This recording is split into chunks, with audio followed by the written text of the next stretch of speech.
Hello and welcome to another Aseprite demo. This time, I'll be showcasing my workflow with Aseprite when spriting assets for my game. First, I will create a 64x64 sprite and setting my color mode to index so that Aseprite won't pick up any color outside of my palette. I will be using the Mystic 16 palette by Polyforge from Lowspec. I usually start by blocking the forms of my sprite with flat colors, with a vertical symmetry tool enabled for sprites that are looking towards us or directly away. Once it starts looking a bit like what I want, then I could start adding in details. After the flat colors, I add in the shading and highlights, as well as further making changes if necessary. Now that the colors are in, as well as the shading, it's still important to check for the values if there is enough contrast. Here I make another layer above my drawing layer and fill it with black. I then set the layer mode to hue, which does this. Now, I can check for my values by just toggling the layer's visibility. Now for the animation. I will be doing an 8-frame animation walk cycle. I like animating from bottom to top, so I'm starting with the legs and then the rest of the body will follow. I first start with the key poses. I use Alt+N to duplicate the current frame and then manually edit them right after. I place in the in-between frames afterwards. After the legs are the fabric. And then I proceed with the arms, and then the fabric on the arms. This time I turn on onion skin, so that I can see a preview of one frame before the current frame. My technique here is to only animate the second and third frame, which is an in-between and a key pose respectively. I reuse my animation frames a lot. I replace the fourth frame with my second frame, and then duplicate them for frames 6, 7, and 8, just mirrored. And finally the hat, which is just fabric, so I just make it flap up and down. Here I'm just previewing how the sprite would look with outlines, using Aseprite's handy outline function. So far, so good. After the forward animation is done, I'm gonna assign a loop tag which makes the timeline to only loop within the tag if the current frame is within the tag when playing. I duplicate one more frame from the initial animation so that I can have a reference. And I'll start drawing the side view of my character with the same process as before. The stray pixels on the sides are just for reference regarding the height of specific details, such as the eyes, so that the height of the details are consistent when turning. The animation process is just like before. Key poses, in-betweening, and then the details. I also assign a loop tag for the side view animation. Now for the left animation. I just duplicate everything from the right and mirror each frame.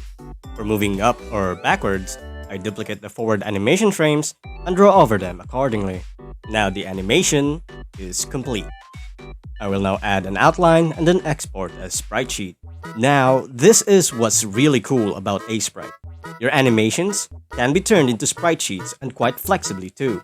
Here, I've decided to have a fixed number of 8 columns, which divides the sprite according to the 8 columns.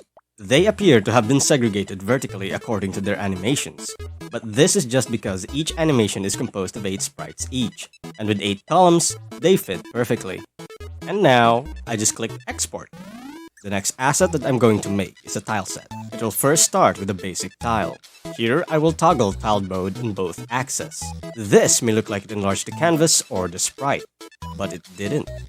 It's only showing a preview of your tile when placed together as neighbors. This allows us to easily create repeating patterns, which is what we want for a tileset. After I'm done, I'll check how it compares with my character's sprite. Here, I turn the tile into a brush by pressing Ctrl+B. So now I can paint with the tile pattern and fill the background. Okay, not bad. This tile is now ready for tileset creation. I paste it over a large canvas and start duplicating it. This may look weird at first because there are repeating tiles. However, this tileset is created for the purpose of auto-tiling. I enable Snap to Grid mode, which locks my actions to a 16x16 grid. This allows me to easily select tiles or parts of the tile without having to worry if I'm selecting too much or too little. And there we have it, a full tileset for auto-tiling.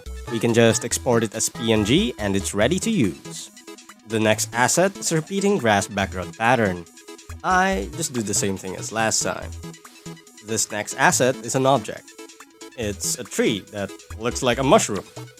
I just do the same process as how I created my character, but this time I used a bigger brush for blocking the colors, and then breaking the symmetry right after. And done, and export. This one is an old sprite that I made. but I want to recolor it according to the new palette.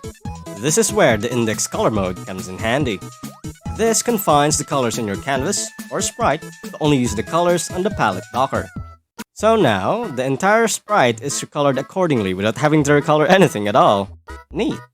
Export Sprite Sheet. This asset is for a magical ability casted by our character. It's a fire circle, which spews fire and looks hot. I first start by drawing these strings that connect to each other on succeeding frames, following a sinusoidal motion, and then putting more volume afterwards and alternating the colors. Just add in a bit of highlights in the middle and more extra details on the side.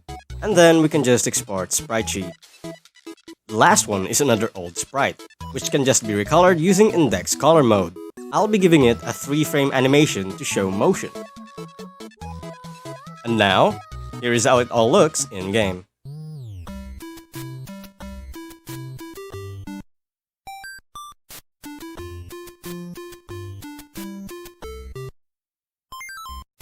So there we have it.